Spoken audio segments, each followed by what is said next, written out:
بسم الله الرحمن الرحيم والنجم إذا هوى ما ضل صاحبكم وما غوى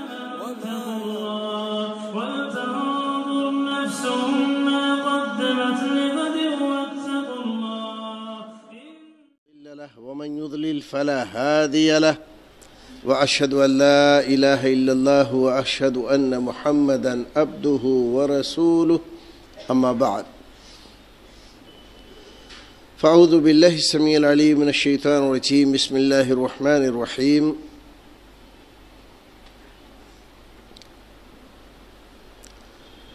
لقد من الله على المؤمنين إذ بعث فيهم رسولا من أنفسهم يتلو عليهم آياته ويزكيهم ويعلمهم الكتاب والحكمة وإن كانوا من قبل لفي ضلال مبين. وقال النبي صلى الله عليه وسلم ألا إن لفي الجسد مضغة إذا صلحت صلح الجسد كله وإذا فسدت فسد الجسد كله ألا وهي القلب. حمد و ثنا تعریف و توصیف اور تمام طرح کی بڑائیاں اللہ سبحانہ و تعالیٰ کے لیے لائق اور زیبا ہیں. وہی تمام جہانوں کا خالق و مالک ہے اور اسی کے قبضہ قدرت میں یہ ساری کائنات ہے. جو چاہتا ہے کرتا ہے، جو اس نے چاہا وہ کیا، جو چاہے گا کرے گا.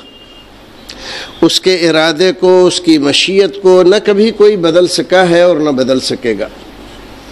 بڑا مہربان، نہایت رحم کرنے والا ہے. اس کائنات میں جو کچھ بھی کسی کے پاس ہے، مال ہے، دولت ہے، حسن ہے، جمال ہے، حکمت ہے، علم ہے، دانائی ہے، چالاکی ہے، چترائی ہے، غرض یہ کہ کچھ بھی ہے سب اسی کا دیا ہوا ہے.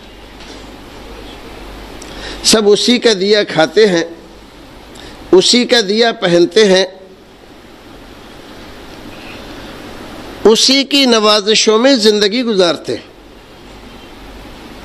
مسلم، غیر مسلم، یہودی، نصرانی، کافر اور مشرک، سب کا رب وہی اکیلا ہے. جو اسے مانتے ہیں ان کا بھی رب ہے وہ، جو نہیں مانتے ان کا بھی رب. جو اسے گالیاں دیتے ہیں ان کا بھی خیال رکھتا ہے، ان کو بھی کھلاتا ہے، پلاتا ہے. بلکہ ان لوگوں کے مقابلے میں جو اس کو مانتے ہیں، یاد رکھتے ہیں، اس دنیا میں بظاہر ان کو زیادہ دیتا ہے. جو اس کو نہیں مانتے، جو اس کو سجدہ نہیں کرتے، جو اس سے پیار نہیں کرتے، جو اسے گالیاں دیتے ہیں، برا بھلا کہتے ہیں، بڑا رحیم ہے. اس کے حلم، اس کی بردباری کی کوئی مثال نہیں. جو اپنے آپ کو خدا بتاتے ہیں، خدائی کا دعویٰ کرتے ہیں، حاجت روائی، مشکل کشائی اپنے سے منسوب کرتے ہیں، ان کو بھی کھلاتا ہے، ان کو بھی پلاتا ہے، ان کی ضرورتیں پوری کرتا ہے. بیٹے دیتا ہے، بیٹیاں دیتا ہے، حکومت دیتا ہے، دولت دیتا ہے، حشمت دیتا ہے، سیادت دیتا ہے، قیادت دیتا ہے. نہیں ڈرتا کسی سے. جب دینے پہ آتا ہے تو چھپر پھاڑ کے دیتا ہے، اور جب لینے پہ آتا ہے تو چمڑی بھی ادھیڑ لیتا ہے. اپنی مرضی کا مالک ہے. نبیوں کی نبوتیں اور رسولوں کی رسالتیں ولیوں کی ولایتیں اور شہیدوں کی شہادتیں، بزرگوں کی بزرگی، عالموں کا علم، تہجد گزاروں کی عبادت و ریاضت، سب اسی کی دی ہوئی۔ اس کی توفیق کے بغیر کوئی بھی آدمی اس دنیا میں نیکی کا راستہ نہیں چل سکتا، نماز نہیں پڑھ سکتا، عبادت نہیں کر سکتا، روزہ نہیں رکھ سکتا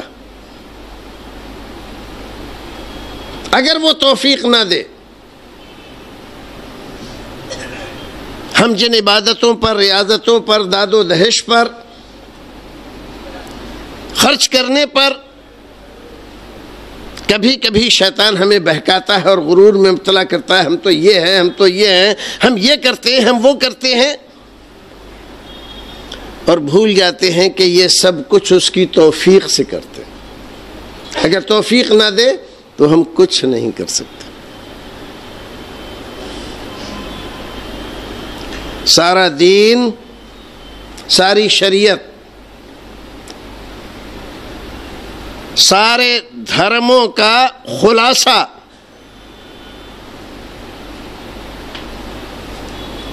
اسی بات میں ہے کہ اس کو مانا جائے کہ وہی حق ہے، وہی حق ہے، اور اس کے علاوہ جو کچھ بھی ہے سب باطل ہے۔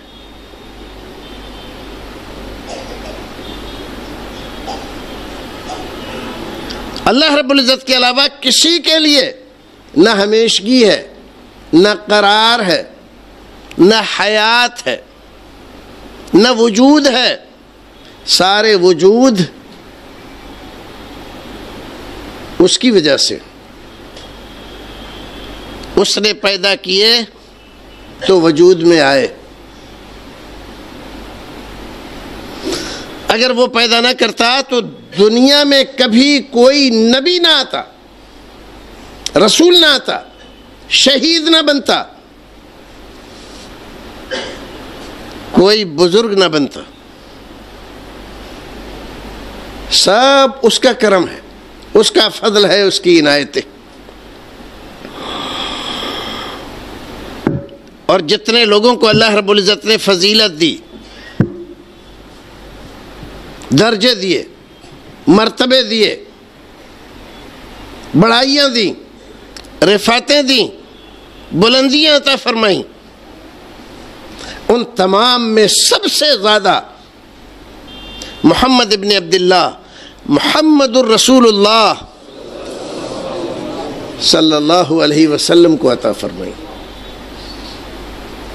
آپ سے بڑھ کر کوئی نبی نہیں، کوئی رسول نہیں، کوئی بزرگ نہیں، کوئی بڑا نہیں۔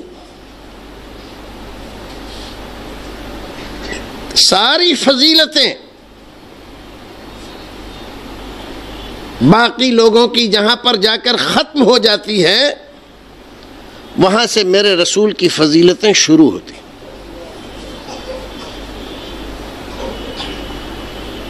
اسی لیے اس نے اپنے نام کے بعد اگر کسی کا نام رکھا تو اپنے رسول کا رکھا۔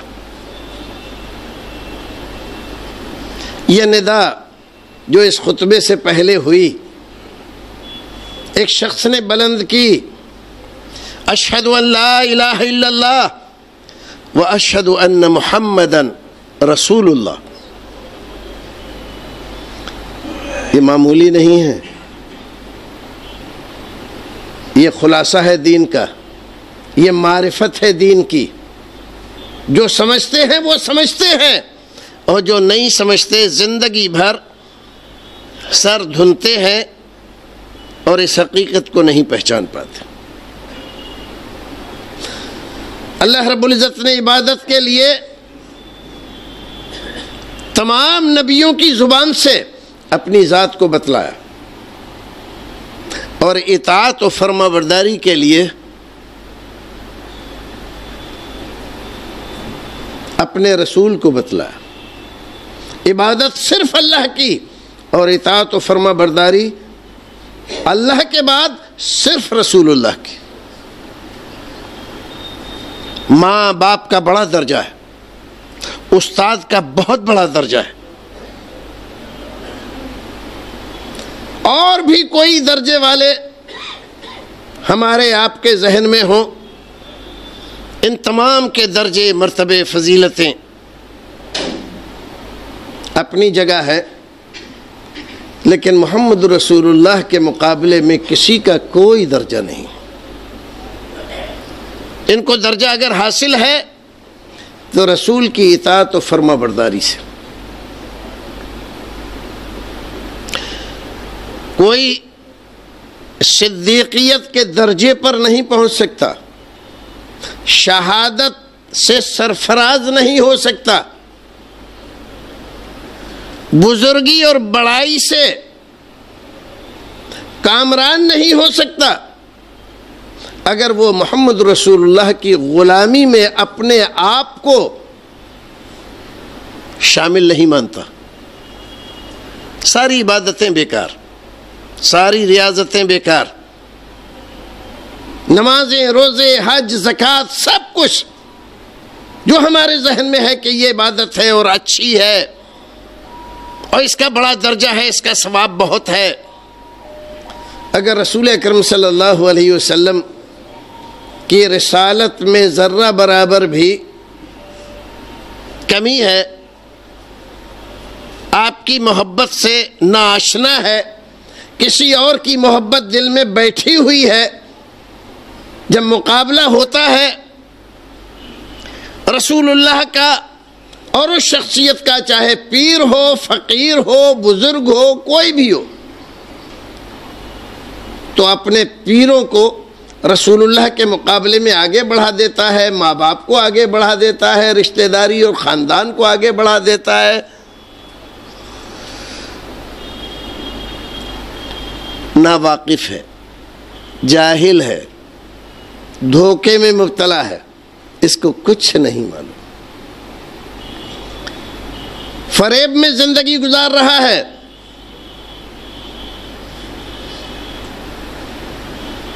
اللہ رب العزت نے قرآن شریف میں جس طرح ہر ورق میں قرآن کے اپنی الوہیت, خلاقیت, رزاقیت, اپنی توحید کا تذکرہ فرمایا, ایسے ہی محمد رسول اللہ صلی اللہ علیہ وسلم کی اطاعت و فرما برداری بلا شرکت غیر, کسی اور کی شرکت نہیں کہ فلاں سے اجازت لے کے تم ہم یہ بات رسول کی مانیں گے. ہاں ٹھیک ہے, حدیث تو ہے, لیکن ہم اپنے مولوی صاحب سے پوچھ لیں, اپنے مفتی صاحب سے پوچھ لیں. اگر یہ رویہ اختیار کیا ہے ہم نے تو ہم نے رسول کو جانا نہیں ہے. فارملٹی ہے, محض زبانی جمع خرچ ہے. بھائیو عزیزو, دین سمجھنا الگ بات ہے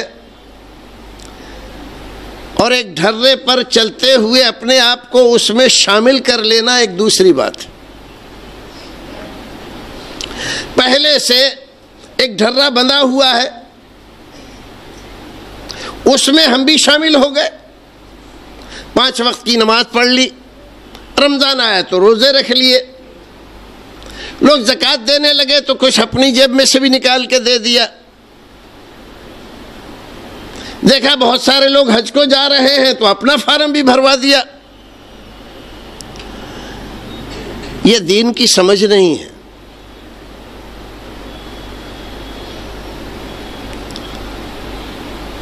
دین کی سمجھ اس کو نہیں کہتے. یہ دین ہے کیا؟ لایا کون ہے؟ دین سمجھایا کس نے ہے؟ کیسے فیصلہ ہوگا کہ یہ دین ہے اور یہ بے دینی ہے؟ کیسے جانیں گے ہم کہ ایسا کریں گے تو ثواب ملے گا اور ایسا کریں گے تو ثواب نہیں ملے گا؟ یہ بات کون بتلائے گا؟ اگر اس بات کو ہم نے نہیں سمجھا تو ہم نے دین کو کچھ بھی نہیں سمجھا. رسول اکرم صلی اللہ علیہ وسلم کے لیے اللہ رب العزت نے قرآن شریف میں یہ آیت کریمہ نازل فرمائی ہمارے لیے، آپ کے لیے. لقد من اللہ علی المؤمنین اذ بعث فیہم رسولا من انفسہم. رسول میں نے فرشتوں میں سے ایک فرشتے کو چن کے دنیا میں بھیج دیا کہ تم اس کے پیچھے چلو، ایسا نہیں ہے. تمہیں میں سے، انسانوں میں سے ایک ذات کو اپنی مرضی، اپنی منشا سے، اپنی پسند سے چنا نبوت و رسالت کے لیے، آخری پیغام کے لیے. اس کو رسالت اور نبوت سے سرفراز فرمایا اور سارے نبیوں سے اس بات کی گارنٹی لی، اگر تمہارے زمانے میں میرا نبی آ جائے تو تمہیں اس کی فرما برداری کرنا ہے. نبیوں سے، ہاں سارے نبیوں سے. حالانکہ اللہ رب العزت کو بھی معلوم تھا، ہم کو بھی معلوم تھا کہ اب آخری نبی تو اپنے ہی زمانے میں آئے گا، دوسرے نبیوں کے زمانے میں تھوڑا ہی آئے گا، اپنے ہی زمانے میں آئے گا. اور سارے نبی جب آئے اپنا وقت پورا کر کے چلے گئے. لیکن اللہ رب العزت نے سارے نبیوں سے اس بات کی گارنٹی، مانو اس بات کو کہ ہمارا یہ نبی جب آئے اور تم موجود ہو دنیا میں تو تمہیں اس کی فرما برداری کرنا ہے. نبیوں سے، ہاں نبیوں سے. ایک لمبی حدیث ہے اور صحیح حدیث. رسول اکرم صلی اللہ علیہ وسلم نے ارشاد فرمایا لو بدا لکم موسیٰ، اگر آج میرے آ جانے کے بعد حضرت موسیٰ علیہ السلام، موسیٰ معمولی نبی نہیں ہے، بنی اسرائیل میں 1 2 نہیں، 10 20 نہیں، 150 نہیں، 1000 2000 نہیں، بے شمار نبی آئے. ایک وقت میں کئی نبی بنی اسرائیل میں ہوتے تھے، اور یہ سارے کے سارے حضرت موسیٰ علیہ السلام کی شریعت کو مانتے تھے. حضرت موسیٰ کی، جن پر تورات نازل کی اللہ رب العزت نے، جن کو اپنا کلیم بنایا. وَكَلَّمَ اللَّهُ مُوسَىٰ تَكْلِيمًا. وہی سارے نبیوں کے پاس آئی، لیکن جو اللہ رب العزت نے کلیم کا درجہ دیا وہ صرف حضرت موسیٰ علیہ السلام کو، اور ہمارے نبی کو اس سے بھی بڑھ کر درجہ دیا کہ حضرت موسیٰ کو تو کلام کے لیے طور پہ بلایا، اور ہمارے نبی کو وہاں آسمانوں کی بلندیوں سے اوپر جہاں جبریل نہ جا سکے وہاں بلایا.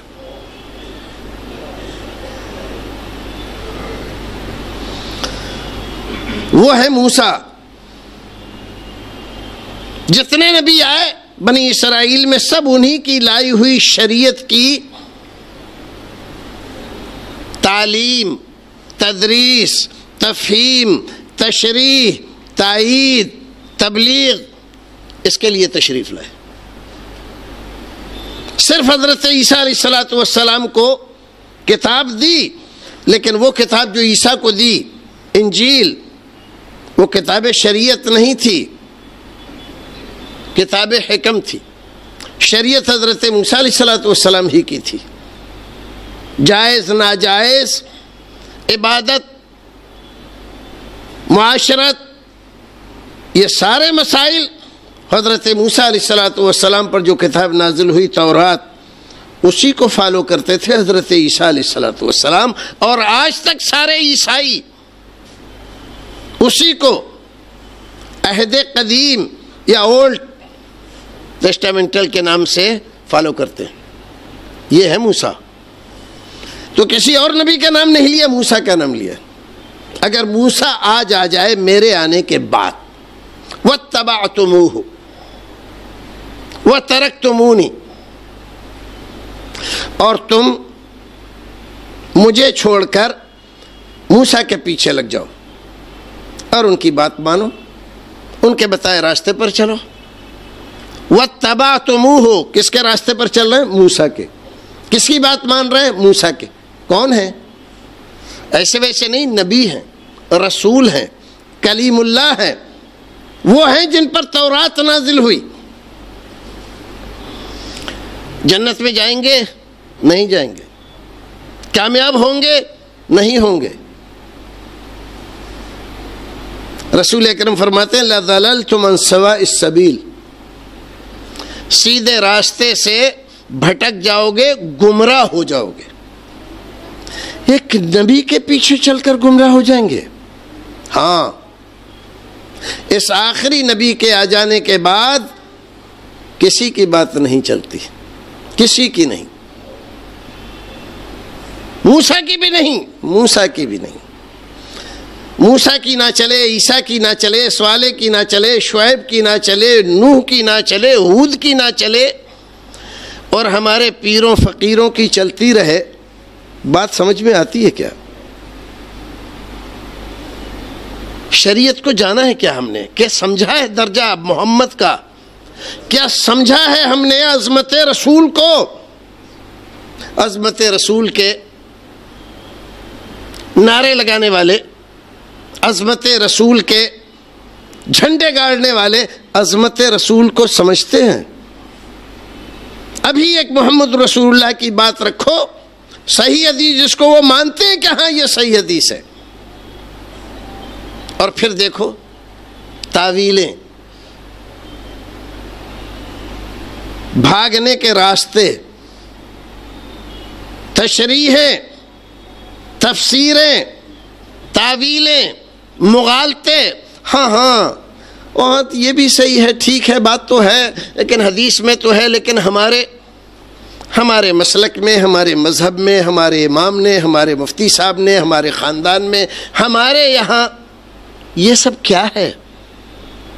یہ سب یہ ہے کہ ہم نے دین نہیں سمجھا ہے, ہمارے رسول کا درجہ نہیں پہچانا ہے, رسول کے مرتبے سے ہم واقف نہیں ہیں, آشنا نہیں ہیں. اگر آشنا ہوتے تو یہ سب تعویلیں نہ ہوتی, یہ بھاگنے کے راستے نہ ہوتے, بے چون و چرا چھوڑ دیتے پیروں کو. ٹھیک ہے, ان کی عزت سر آنکھوں پر, لیکن رسول کے مقابلے میں ہم ان کو بڑا نہیں مان سکتے. ہمارا خاندان, اس سے بہت ہمیں محبت ہے, یہ سب کچھ صحیح ہے. ہمارے باپ, ہمارے دادا بزرگ ہیں, ہم ان کی عزت کرتے ہیں, یہ سب بات صحیح ہے, لیکن رسول کے مقابلے میں ہم ان کی بات نہیں چلا سکتے. یہ ہے دین کی سمجھ, اس کو کہتے ہیں دین کا فہم. جس نے اس کو سمجھ لیا اس نے دین کو سمجھ لیا, اور جس نے نہیں سمجھا لاکھ دعوے کرے کہ میں دین پر چلتا ہوں, دین کو جانتا, دین کو سمجھتا, دین کی تبلیغ کرتا ہوں, محض دھوکے میں ہے, فریب میں ہے. اللہ رب العزت اس کو نیک سمجھ عطا فرمائے. بھائیو, بات آج مجھے جو کرنا تھی, میرے رسول کو اللہ رب العزت نے بھیجا تو ایک خاص کام کے لیے بھیجا. یہ تو ہزاروں کام آپ نے کیے, لیکن ایک خاص کام جس کو اس آیت کریمہ میں ذکر فرمایا اللہ رب العزت نے, میں نے نبی کو بھیجا ہے وَيُزَكِّيهِمْ وَيُعَلِّمُهُمُ الْكِتَابَ وَالْحِكْمَةَ. میں نے نبی کو بھیجا ہے, اس نبی کا سب سے بڑا کام یہ ہے کہ یہ تزکیہ نفس کرتا ہے. تزکیہ نفس دلوں کو پاک صاف کر دیتا ہے. ہمارے پاس چھری ہو, تلوار ہو، کوئی اسی طرح کی کوئی اور چیز ہو، اور بہت دن رکھے رکھے اس پہ زنگ آ جائے، تو ہم اس کو لے جاتے ہیں سان رکھنے والے کے یہاں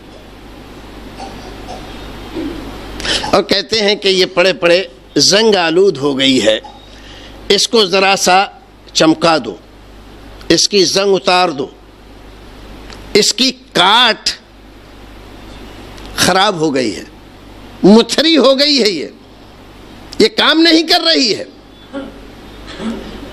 تو وہ کیا کرتا ہے، اس پہ سان پہ رکھ کے اس کی ساری زنگ ہٹا کر اس کو پھر سے چمکا دیتا ہے تاکہ وہ کام کرنے لگے۔ جو کام چھری کا ہے چھری کرے، جو تلوار کا ہے وہ تلوار کرے، جو نیزے کا ہے وہ نیزہ کرے، جو بلم کا ہے وہ بلم کرے، پھر سے وہ تازہ ہو جاتی ہے۔ عزیزو بھائیو، اللہ رب العزت نے ہمیں بہت ساری نعمتیں دی ہیں۔ ان بہت ساری نعمتوں میں ایک بہت بڑی نعمت ہے ہمارا دل۔ ہمارا دل جس پر ہماری زندگی ٹکی ہوئی ہے، ہم یہ جانتے ہیں۔ دل دھڑکنا بند کر دے تو ہماری کہانی ختم، یہ تو ہم سب مانتے ہیں نا۔ ارے آپ نے سنا کیا ہوا، فلاں صاحب کا انتقال ہو گیا، کیسے؟ ہارٹ اٹیک ہو گیا، بس کہانی ختم۔ اس دل نے دھڑکنا چھوڑ دیا جو کام کر رہا تھا، کہانی ختم ہو گئی۔ اس میں کسی کو شک ہے؟ کسی کو شک نہیں، سب مانتے ہیں۔ مجھے یہ ڈر ہے دل زندہ تو نہ مر جائے، اقبال کہتا ہے کہ مجھے یہ ڈر ہے دل زندہ تو نہ مر جائے، کہ زندگانی عبارت ہے تیرے جینے سے۔ جب تک تو زندہ ہے ہم زندہ ہیں، اور تو نہیں تو ہم بھی نہیں۔ اتنا تو سب مانتے ہیں، لیکن بھائیو یہ دل جو ہمارے نبی تشریف لائے، اس دل کی درستگی کے لیے، اس پہ جو زنگ لگ گئی ہے اس زنگ کو اتارنے کے لیے، اس کے کام کو درست کرنے کے لیے، تاکہ یہ صحیح کام کرنے لگ جائے۔ یہ کام تھا ہمارے نبی کا۔ وَيُزَكِّيهِمْ، ان کا تزکیہ کر دے، تزکیہ کر دے اور دل کو درست کر دے۔ دل کی درستگی سب سے بڑا کام ہے، سب سے بڑا کام ہے دلوں کا درست ہونا۔ نماز پڑھنا بہت بڑا کام، روزہ رکھنا بہت بڑا کام ہے، اللہ کے راستے میں خرچ کرنا بہت بڑا کام ہے، لیکن ان سب سے بڑا کام ہے دلوں کو درست کرنا۔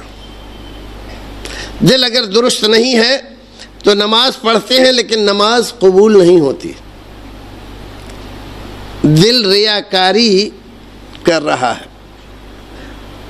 نماز پڑھتے ہیں اور دیکھا کوئی سیٹھ صاحب دیکھ رہے ہیں تو ہم نے نماز لمبی کر دی، خوب اچھی طرح پڑھ، سیٹھ صاحب دیکھ لیں نظر کرم ہو جائے۔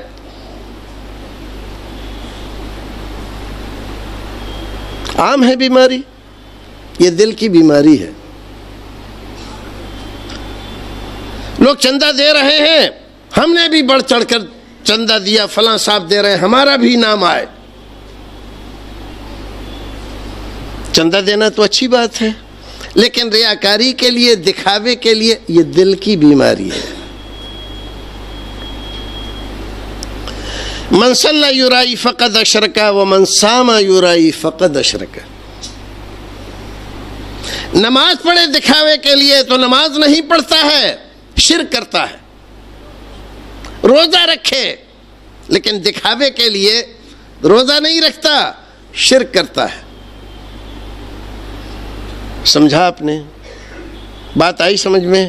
کتنے لوگ ہیں سوچ رہے ہیں ہم تو بہت نمازیں پڑھتے ہیں، لیکن کیسی نماز پڑھتے ہیں؟ بہت روزے رکھتے ہیں، اتنے زمانے سے روزے رکھ رہے ہیں کہ کیسے روزے رکھ رہے ہیں؟ بہت خرچ کرتے ہیں اللہ کے راستے میں، لیکن کیسے خرچ کرتے ہیں؟ آپ کے دل کی کیفیت کیا رہتی ہے؟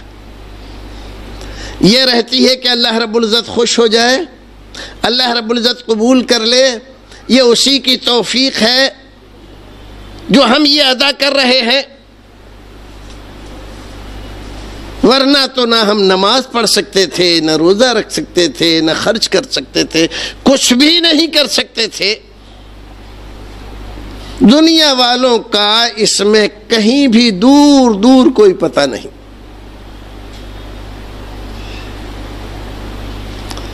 قد افلح المؤمنون الذین هم فی صلاتهم خاشعون۔ نماز تو سبھی پڑھتے ہیں، لیکن کیا صاحب کی نمازیں کامیابی سے انہیں ہمکنار کرتی ہے؟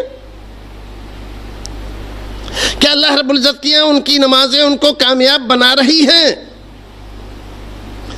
قرآن کہہ رہا ہے کہ کامیاب وہ لوگ ہوتے ہیں جو اپنی نمازیں خشوع و خضوع سے ادا کرتے ہیں، دکھاوے اور ریاکاری کے لیے نہیں۔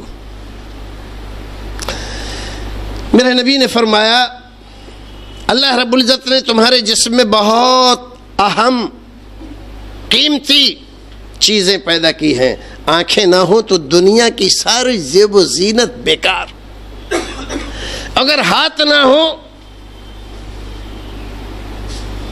تو ساری دنیا ہوتے ہوئے بھی ہمارے لیے کچھ نہیں، پیر نہ ہو کہیں جا نہ سکے، کان نہ ہو تو نغمے کی لذت سے آشنا نہ ہو سکے، کسی کی بات نہ سمجھ سکے، نہ سمجھا سکے، کتنی قیمتی چیزیں ہیں۔ لیکن اگر دل نہ ہو تب اللہ رب العزت کے نبی فرماتے ہیں کہ اللہ رب العزت نے جسم میں ایک لوتھڑا، ایک ٹکڑا گوشت کا بنایا ہے، اذا صلح صلح الجسد کلہ، جب یہ درست ہوتا ہے، صحیح ہوتا ہے تو سارا جسم صحیح ہوتا ہے۔ آنکھیں وہی دیکھتی ہیں جو دیکھنا چاہیے، کان وہی سنتے ہیں جو سننا چاہیے، پیر وہی جاتے ہیں جہاں جانا چاہیے، اور ہاتھ اسی چیز کو پکڑتے ہیں جس کو پکڑنا چاہیے، جس کو نہیں پکڑنا چاہیے، جس کو نہیں دیکھنا چاہیے، جہاں نہیں جانا چاہیے نہیں کرتے۔ لیکن کب ایسا ہوتا ہے؟ جب ہمارا دل صحیح ہوتا ہے۔ وَإِذَا فَسَدَتْ فَسَدَ الْجَسَدُ كُلُّهُ، اور جب دل بگڑ جاتا ہے، دل کا فعل بگڑ جاتا ہے، تب آنکھیں وہ دیکھتی ہیں جو نہیں دیکھنا چاہیے، کان وہ سنتے ہیں جو نہیں سننا چاہیے، ہاتھوں سے وہ چیز ہم چھوتے ہیں جو نہیں چھونا چاہیے، پیر ہمیں وہاں لے جاتے ہیں جہاں کبھی نہیں جانا چاہیے۔ کیوں؟ دل خراب ہو گیا، دل خراب ہو گیا ہمارا۔ لیکن کس کو فکر ہے آج؟ ہم بشمول علماء کرام دل کے اوپر محنتیں نہیں ہو رہی ہیں، محنتیں اور چیزوں پر ہو رہی ہیں، علم بڑھ رہا ہے، عمارتیں بڑھ رہی ہیں، مسجدیں بڑھ رہی ہیں، مدرسے بڑھ رہے ہیں، اور بھی بہت سارے کام بڑھ رہے ہیں، لیکن دل کی اصلاح کا کام بھی ہو رہا ہے۔ اللہ رب العزت ہمیں آپ کو توفیق دے کہ ہم اپنے دل کو اور اپنے بھائیوں کے دل کو درست کرنے کی طرف توجہ دیں۔ دل اگر درست ہو جائے تو سمجھو سب کچھ درست ہو گیا، اور اگر دل درست نہیں ہے سب کچھ کرتے رہو، سب حرکتیں خراب، اس جسم کے سارے اعضاء کا فعل خراب۔ اللہ رب العزت کے سامنے ہمیں شرمندہ کرنے والا۔ بھائیو، دل بہت ساری بیماریوں سے، یہ بیماریاں وہ دنیا والی نہیں ہیں کہ کولیسٹرول بڑھ گیا ہے، دل کی رگیں بلاک ہو گئی ہیں، ڈاکٹر نے بتلایا تو ہم آپریشن کرا رہے ہیں، اسٹنگ ڈالوا رہے ہیں، یہ کر رہے ہیں، وہ کر رہے ہیں. یہ سب آپ کرتے رہیے، لیکن شریعت جو بتلا رہی ہے دلوں کی درستگی کیسی ہوتی ہے، وہ ہوتی ہے کہ زندگی میں زنا کا عادی مجرم، شراب کا عادی مجرم، جوئے کا عادی مجرم، زندگی ہو گئی شراب پیتے ہوئے، جوا کھیلتے ہوئے، زناکاری کرتے ہوئے. اگر دل درست ہو جاتا ہے تو 1 منٹ میں چھوڑ دیتا ہے. آج تو ہمارا حال یہ ہے کہ بیڑی سگریٹ پیتے ہیں، سارے مولوی منع کرتے ہیں لیکن نہیں چھوٹتی. عوام کی کیا ہے، بہت سارے مولویوں کی نہیں چھوٹتی. کیوں نہیں چھوٹتی؟ دل پہ زنگ لگا ہوا ہے، بنجر ہو گیا ہے دل. ایک حدیث میں رسول اکرم صلی اللہ علیہ وسلم نے، صحیح حدیث بخاری کی، اس بات کو سمجھایا ہے کہ دل کی کیفیت و دل کیا ہے، اور اس کو مثال دیا کہ 3 طرح کی زمین ہوتی ہے، اور ان 3 طرح کی زمینوں میں 3 طرح کے افعال الگ الگ نتائج آتے ہیں. ایسے ہی ہمارا حال دل کا ہے. بھائیو، دل کی بیماری سب سے زیادہ جو پیدا ہوتی ہے وہ ہوتی ہے دنیا کی محبت سے. دنیا کی محبت، مال کی محبت، بیٹوں کی محبت، بیوی کی محبت، اولاد کی محبت. اسی لیے اللہ رب العزت نے ان ساری محبتوں کے مقابلے میں اللہ اور اس کے رسول کی محبت اور دین کی محبت کو ہمیں بتلایا ہے. قُلْ إِنْ كَانَ آبَاؤُكُمْ وَأَبْنَاؤُكُمْ وَأَزْوَاجُكُمْ وَعَشِيرَتُكُمْ وَأَمْوَالٌ اقْتَرَفْتُمُوهَا. اس پوری آیت کریمہ کو آپ پڑھ جائیے، یہ ساری وہ چیزیں ہیں جن سے ہم اس دنیا میں محبت کرتے ہیں. کیا کہا آخر میں؟ احب الیکم من اللہ ورسولہ وجہاد فی سبیلہ. 3 چیزیں. فتربصوا حتی یأتی اللہ بامرہ. اگر یہ محبتیں اللہ کی محبت پر، رسول کی محبت پر، دین کی محبت پر غالب ہیں تو پھر انتظار کرو نتیجے کا. آج نتیجہ ہمارے سامنے ہے. اتنی بڑی تعداد، لاکھوں کروڑوں کی. بعض حکومتوں میں کل آبادی اتنی نہیں جتنی ہمارے مسلمانوں کی آبادی یہاں ہندوستان میں ہے، لیکن حالت جانوروں سے بھی زیادہ پلے درجے میں. ایک آدمی ایک جانور کا شکار کرتا ہے، 20 سال سے زیادہ کا عرصہ ہو گیا اور وہ اس کے پیچھے لگا ہوا ہے، ایک جانور پر گولی چلانے کا جرم. اور یہاں آئے دن مسلمان کو کہیں بھی کوئی بھی مار دیتا ہے، کوئی جرم ہوتا ہے، کوئی پکڑا جاتا ہے، مقدمہ چلتا ہے. 1000 بہانے سے حکومت قاتلوں کی ہم نوائی کرتی ہے، ان کی حوصلہ افزائی کرتی ہے، اور مقتول کا خون رائیگاں چلا جاتا ہے. یہ کیفیت کیوں پیدا ہوئی؟ اس لیے کہ ہم مر چکے ہیں، ہمارے اندر زندگی نہیں ہے، اور زندگی حقیقت میں دل کی زندگی ہے. پروردگار ہمیں اور آپ کو نیک عمل کرنے کی توفیق عطا فرمائے. جب تک دنیا میں رکھے ایمان سلامتی کے ساتھ رکھے. پروردگار ہمیں دلوں کو درست کرنے کی پروردگار توفیق عطا فرمائے. ہمارے دل درست ہو جائیں، اس کی دعا کیا کرو، اور وہ نسخے تلاش کیا کرو جو اللہ رب العزت نے بتلائے ہیں دل کو درست کرنے کے، تاکہ ہمارے اعمال چھوٹے سے بھی کریں تو اللہ رب العزت کی ہاں شرف قبولیت سے نوازے جائیں اور ہم کامیاب ہو جائیں. وآخر دعوانا الحمدللہ رب العالمین.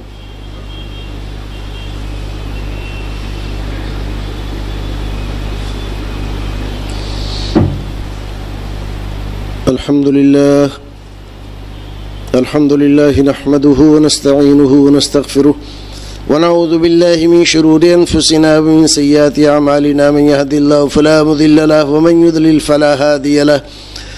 واشهد ان لا اله الا الله واشهد ان محمدا عبده ورسوله ان الله وملائكته يصلون على النبي يا ايها الذين امنوا صلوا عليه وسلموا تسليما اللهم صل على محمد وعلى ال محمد كما صليت على ابراهيم وعلى ال ابراهيم انك حميد مجيد اللهم بارك على محمد وعلى ال محمد كما باركت على ابراهيم وعلى ال ابراهيم انك حميد مجيد عباد الله رحمكم الله ان الله يأمر بالعدل والإحسان وإيتاء ذي القربى وينهى عن الفحشاء والمنكر ولذكر الله أكبر تعالى ولا جل